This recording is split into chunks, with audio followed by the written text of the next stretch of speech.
아멘. 네, 제가 2018년 딱 요 무렵, 3월 요 무렵에 제가 이제 미국에 있을 때 부활절에 맷 레드먼이라는 찬양 인도자가 UC 얼바인이라는 대학에서 찬양 집회를 연다는 소식을 들었습니다. 이 맷 레드먼이 누구신지 잘 모를 수 있어서 말씀드리면 우리가 알고 있는 대부분의 유명한 찬양은 거의 다 이분이 작곡하셨어요. 그래서 뭐 찬양의 열기 모두 끝나면 이 찬양도 그분이 작곡하셨고 예수님 그의 희생 기억할 때 이런 찬양도 맷 레드먼이 작곡했고 또 만 가지 이유 뭐 이런 등등의 되게 유명한 찬양들을 작곡을 했거든요. 그래서 아마 들어보시면 이 찬양 하는 찬양들이 정말 많을 텐데요. 그만큼 미국에서도 굉장히 유명한 찬양 인도자입니다. 그래서 저희 CCC 간사님께서 부활절에 거기 한번 가서 예배 드려보면 어떻겠냐라고 해서 부활절에 이 UC 얼바인이라는 대학에 가서 예배를 드렸던 기억이 납니다. 근데 그때 저는 굉장한 문화적인 충격을 받았어요. 부활절이니까 찬양도 부활에 관련된 찬양을 부를 거 아니에요? 그래서 요즘 레이지파라는 찬양팀을 아시는지 모르겠는데 그 레이지파라는 찬양팀에서 주 예수 나의 산소망이라고 번역한 찬양이 있는데 그 당시에는 한국에 알려지지 않았던 찬양이었어요. 보통 미국에서 유행을 하면 2년 뒤에 한국에 번역돼서 나오더라고요. 어쨌든 그때 맷 레드먼이 이 리빙 홉이라는 찬양을 영어로 부르고 있었는데 그 찬양에 이런 가사가 있습니다. 제가 한번 번역된 거를 읽어드리도록 할게요. 어떤 가사냐면 약속의 아침 주님의 말씀대로 부활의 호흡이 시작됐네. 유다의 사자 위험찬포요 사망이 무너졌도다. 이제 사망은 죽음은 더 이상 우리를 주장할 수 없네. 유다의 사자 위험찬 선포 사망이 무너졌도다. 주 예수 승리하셨네. 이런 가사가 있었어요. 그러니까 죽으신 예수님의 이 부활에 대한 내용을 찬양으로 함께 고백했던 거죠. 그런데 갑자기 이 가사가 막 나오는데 이 회중이 이렇게 있으면 저기 끝에서 한 사람이 벌떡 일어나더니 예! 에이맨! 이러면서 막 이러는 거야 갑자기 미국 사람이. 그래서 갑자기 그 사람이 소리치니까 갑자기 거기는 모든 사람이 벌떡 일어나서 막 환호성과 아멘 하면서 막 소리치는 거를 제가 목격하게 되었습니다. 사실 저는 여기서 엄청난 충격을 받았어요. 한국에서의 예배의 문화는 사실 이렇지 않잖아요. 마음에 감동이 되면 홀로 이렇게 아멘 이렇게 하는 게 우리의 문화인데 갑자기 벌떡 일어나서 막 소리를 지르고 아멘 하면서 소리치는 이런 문화가 저는 굉장히 충격적으로 다가왔습니다. 그렇게 이제 미국에서 부활절 예배를 드리는데 이 약속의 아침이 되는 3일째 그 날에 주님의 부활의 호흡이 시작됐다는 그 가사에 정말 자유롭게 그 누구의 시선도 신경 쓰지 않고 있는 힘을 다해서 소리쳐 찬양하는 그들의 모습을 보면서 처음으로 부활의 기쁨은 이런 거구나 라는 것을 느꼈습니다. 예수의 부활이 이렇게 기쁘고 예수의 부활하심이 이렇게 소리쳐 찬양해야 할 너무나 놀랍고 위대한 하나님의 지혜인데 어떻게 보면 우리는 너무 주위 사람들의 눈치를 보고 예배하고 있지 않았나, 이런 문화가 너무 부럽다라는 생각을 했었던 미국에서의 부활절이었는데요. 우리가 이제 이번 주 고난주간을 지나서 다음 주면 부활절을 맞이하게 됩니다. 여러분에게는 부활이, 예수 그리스도의 부활이 어떤 의미이고 또 어떤 기쁨과 감격으로 다가오는지 이 시간 여러분에게 여쭤보고 싶습니다. 오늘 함께 드리는 이 예배의 시간이 예수의 부활 속에 담긴 하나님의 크고 위대하신 섭리와 지혜를 깊이 깨닫게 되는 시간이 되시길 예수님의 이름으로 소망합니다. 우리가 계속해서 이제 넷째 주에는 세대통합 예배로 이제 요한계시록을 살펴보고 있는데요. 지금까지 초대 7교회를 향한 편지를 살펴보았고 지난 달에는 이제 요한계시록 4장의 말씀을 함께 살펴보면서 이 구약 시대를 넘어 초대교회 시대 그리고 지금까지도 변치 않고 홀로 하늘에서 영광 받으시는 그 하나님에 대해서 우리가 살펴보았습니다. 그리고 그 하늘의 예배를 목격한 이후의 말씀이 바로 오늘 5장의 말씀입니다. 이 사도 요한은 4장에서 영광 받고 계시는 그 하나님의 오른손에 봉인된 두루마리가 있다는 것을 목격하게 됩니다. 그 두루마리를 목격하자 힘있는 천사가 외치기를 누가 그 두루마리에 인을 떼고 누가 그 두루마리를 펼 수 있느냐 하늘과 땅에 그것을 할 수 있는 사람이 없도다라는 외침을 사도 요한이 듣게 됩니다. 즉 하나님 오른손에 들려져 있는 그 두루마리가 인으로 봉인되어 있는데 그 두루마리를 펼 수 없다는 소식을 사도 요한이 듣게 된 것이죠. 이 소식을 들은 사도 요한은 크게 절망하여 울었다는 것을 우리가 4절 말씀을 통해서 보게 됩니다. 이렇게 요한이 절망하여서 울고 있을 때 24장로 중에서 한 사람이 요한에게 말하기를 울지 마라. 유대 지파의 사자 다윗의 뿌리가 이겼으니 그 두루마리와 7인을 떼시리라 라는 말을 건넵니다. 이 말을 들은 요한이 눈을 들어서 보니까 하나님의 영광스러운 보좌 그 보좌에 앞에서 찬양하고 있었던 네 생물과 24장로들 사이에 한 어린 양이 서 있는 것을 사도 요한은 목격하게 됩니다. 우리 한번 6절 7절 말씀을 같이 읽어보았으면 좋겠습니다. 계시록 5장 6에서 7절입니다. 함께 읽을게요. 시작. 내가 또 보니 보좌와 네 생물과 장로들 사이에 한 어린 양이 서 있는데 일찍이 죽임을 당한 것 같더라. 그에게 7뿔과 7눈이 있으니 이 눈들은 온 땅에 보내심을 받은 하나님의 7영이더라. 그 어린 영이 나와서 보좌에 앉으신 이의 오른손에서 두루마리를 취하시니라. 아멘. 이 네 생물과 24장로 사이에 한 죽임당한 것 같았던 그 어린 양을 요한이 목격하게 되는데요. 그 어린 양에 대한 묘사를 보니까 7뿔이 있었고 7눈이 있었다라고 이야기하고 있습니다. 우리 먼저 이 말씀에 대해서 살펴보아야 합니다. 7뿔은 먼저 다니엘 7장을 근간으로 하고 있는 말씀이에요. 다니엘 7장을 보면 성도들과 싸우는 짐승의 뿔이라는 것이 나옵니다.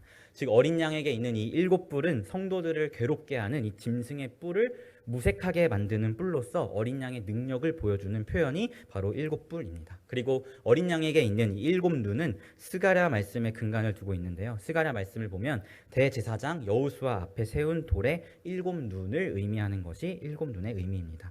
이 대제사장 여호수아 앞에 세운 이 돌들은 이 땅의 죄악을 하루 순간에 제거하는 의미를 담고 있는 것이 7눈이에요. 즉 어린 양에게 있는 이 7눈은 죄사함의 능력임을 보게 되는 것이죠. 그리고 이 능력은 6절의 표현처럼 하나님의 7영, 다른 말로 성령을 통함임을 우리가 보게 됩니다. 즉 하나님 보좌 앞에 옆에 어린 양이 서 있는 것을 사도 요한은 목격하게 되었는데 그 어린 양이 어떤 모습이었다고요? 일찍이 죽임을 당한 모습이었는데 성도들을 괴롭게 하는 그 짐승을 물리치는 능력을 가졌고 모든 죄를 사하게 하시는 능력을 소유하신 어린 양이었다는 것을 사도 요한은 보게 된 것이죠. 그리고 이 어린 양이 누가 이 두루마리를 풀 수 있느냐라는 이 절망스러운 천사의 외침에 담겨 있었던 그 하나님 오른손에 있는 그 두루마리를 하나님으로부터 취하심을 우리가 말씀을 통해서 보게 됩니다. 우리 잠시 여기서 다니엘 12장을 살펴보아야 하는데요. 다니엘 12장에서 다니엘은 하나님이 보여주신 그 환상들이 이 봉인되었다는 것을 다니엘 12장 말씀을 통해서 우리가 보게 돼요. 그리고 그 봉인되었던 것이 500년이 지난 후에 어린 양 예수로부터 이제 풀리는 것을 우리가 보게 되는 것이죠. 그리고 이 봉인되었던 내용의 말씀들이 어디에 나와 있느냐? 바로 이제 다음부터 살펴보게 될 계시록 6장부터 22장의 말씀이 바로 이 봉인된 책 안에 담겨 있는 말씀이라는 것을 우리가 보게 됩니다. 사실 우리가 요한계시록 하면 뭔가 종말에 대한 이야기를 담고 있는 것 같아서 신비스럽고 어떤 그렇게 생각을 하고 있는데 사실 요한계시록은 굉장히 명확한 책입니다. 특별히 앞으로 6장부터 22장까지의 말씀들도 살펴보겠지만 이것은 어떤 막 종말의 때에 일어날 신비스러운 일이라기보다는 하나님께서 우리에게 분명하게 마지막 때에 명확하게 주신 말씀이라는 것을 우리가 보게 되는데요. 특별히 이 6장부터 22장의 말씀을 풀기 위해서 가장 중요한 키포인트는 천년 왕국을 어떻게 해석할 것인가가 중요한 키포인트입니다. 그래서 이제 어려운 이야기지만 계시록에 나타나는 천년 왕국에 대해서 신학적인 견해가 많이 있거든요. 그래서 전천년설, 후천년설, 무천년설 이런 여러 가지 견해들이 있지만 제가 봤을 때는 무천년설이 맞다고 생각을 해요.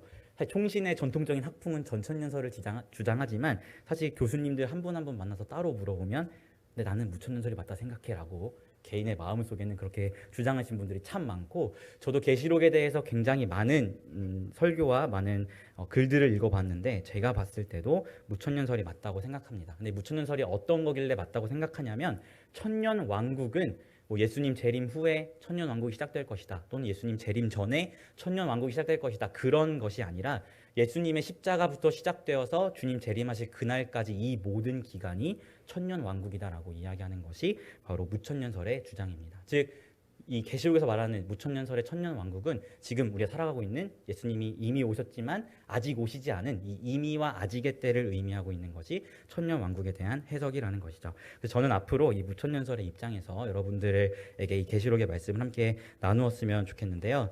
특별히 이 예수께서 취하신 그 두루마리가 담고 있는 6장부터 22장의 말씀은 이 관점에서 봤을 때 어떤 시대에 대한 말씀이다? 예수의 십자가 이후부터 재림까지 사이에 이 기간들을 향해서 쓰여진 말씀이 바로 그 두루마리의 또 6장에서 22장의 말씀이라는 것을 우리가 보게 됩니다.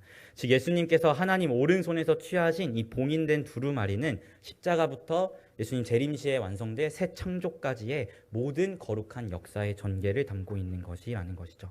그리고 이 봉인된 거룩한 구원의 역사의 그 봉인 해제가 누구로부터 시작되는 거예요? 바로 죽임 당한 것 같은 어린 양, 그러나 모든 원수를 이길 능력이 있으며 모든 죄를 사하게 할 능력이 있는 어린 양 예수로부터 시작된다는 것을 오늘 말씀을 통해서 보게 됩니다.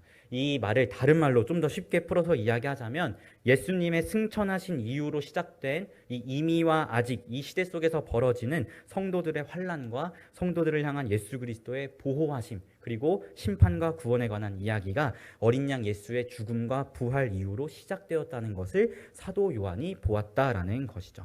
사랑하는 성도 여러분, 먼저는 우리가 이것이 은혜임을 기억하였으면 좋겠습니다. 사도 요한은 봉인된 두루마리를 풀 사람이 없어서 절망하여 울었습니다. 하지만 그 두루마리를 풀 자가 나타나는데 그가 바로 예수 그리스도라는 것을 보게 되었어요.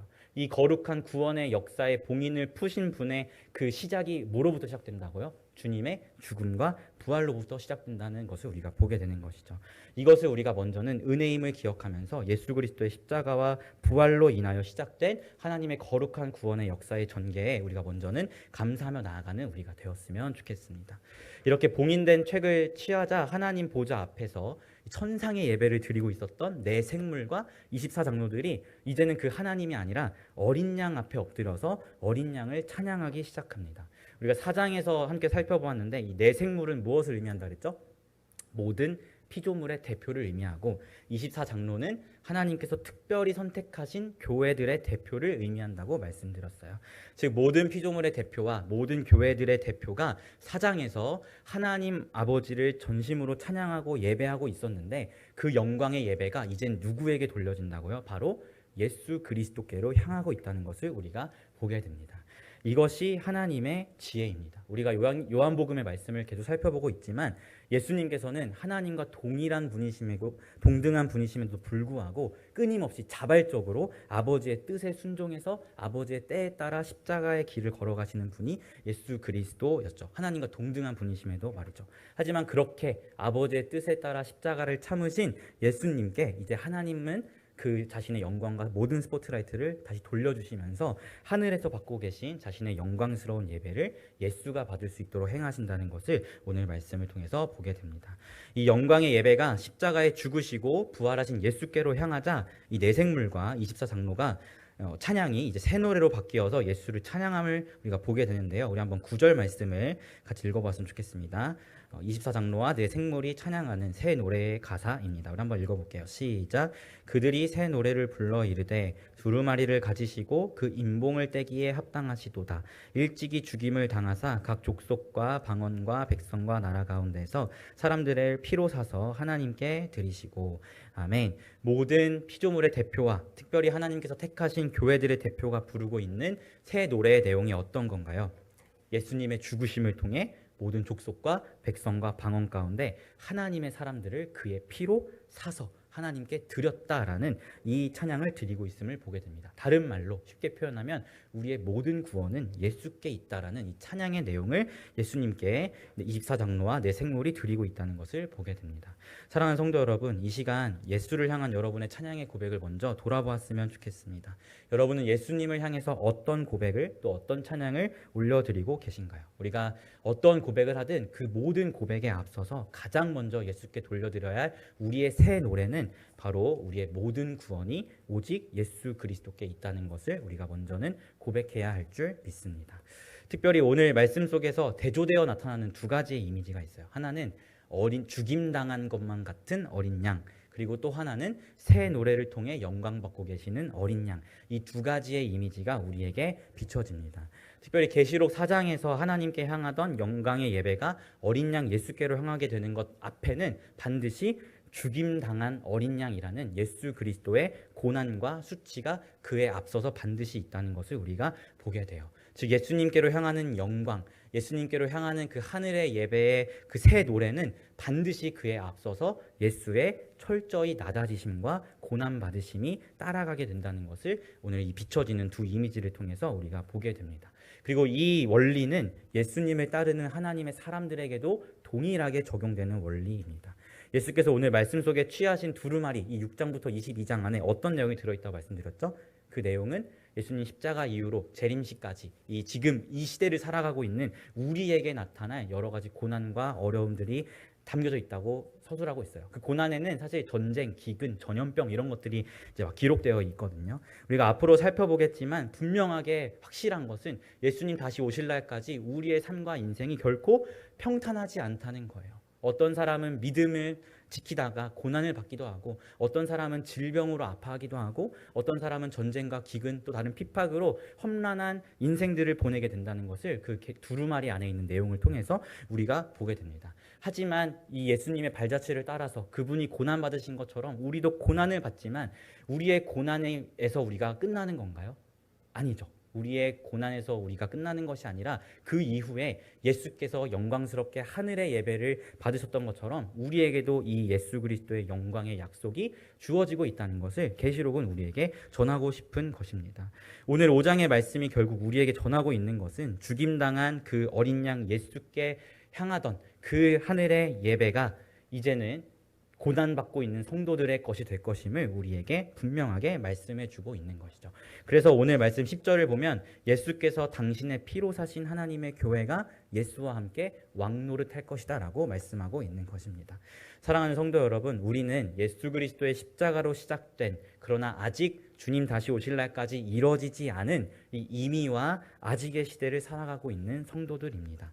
계시록이 증거하고 있는 바 이 이미와 아직의 시대를 살아가고 있는 성도들의 삶은 결코 쉽지 않은 삶을 살아가게 됩니다. 그것은 초대교회 성도들도 마찬가지였고 중세 시대에도 그랬고 근대 넘어 현대를 살아가는 우리에게도 이 이미와 아직을 살아간다면 결코 쉽지 않은 믿음의 이야기들과 싸움들이 있다는 것을 성경은 분명하게 이야기하고 있어요. 더러는 믿음 때문에 이해할 수 없는 고난을 받기도 하고, 더러는 질병 때문에 허덕이기도 하고, 더러는 전쟁과 기근 또 다른 여러 가지 이유들로 목숨을 잃게 되는 무수한 고난의 이야기가 펼쳐져 있습니다. 하지만 우리가 기억해야 할 것은 우리의 삶과 믿음의 이야기는 고난과 역경에서 끝나는 것이 아니라는 것을 기억하였으면 좋겠습니다.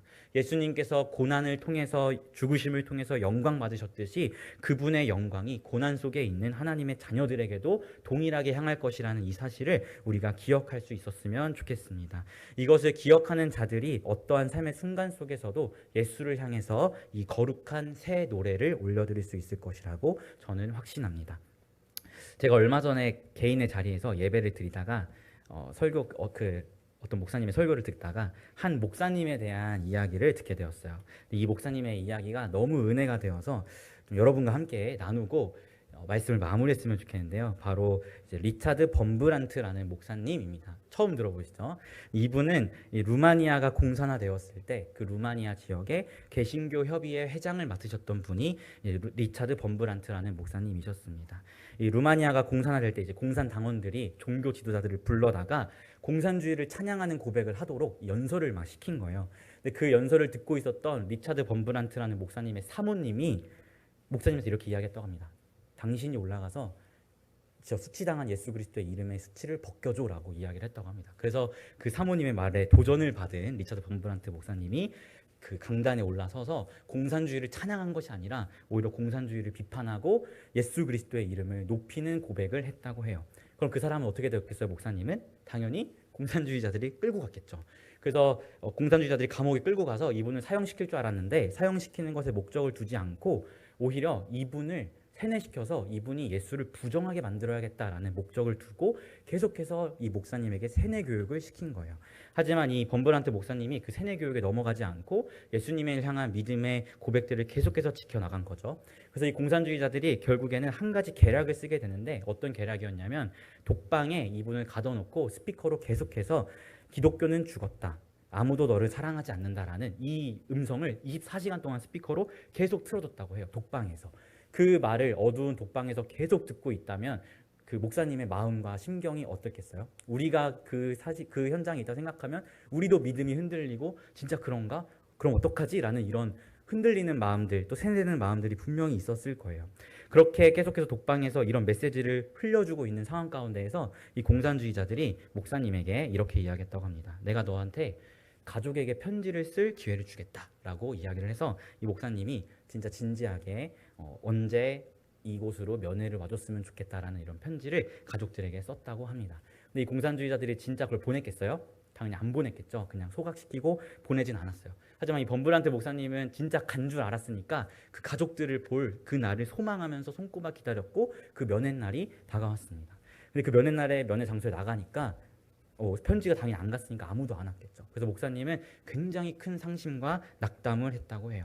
이 낙담을 하고 있는 목사님을 향해서 그 옆에 있었던 간수들이 그렇게 이야기했다고 합니다. 거 봐라.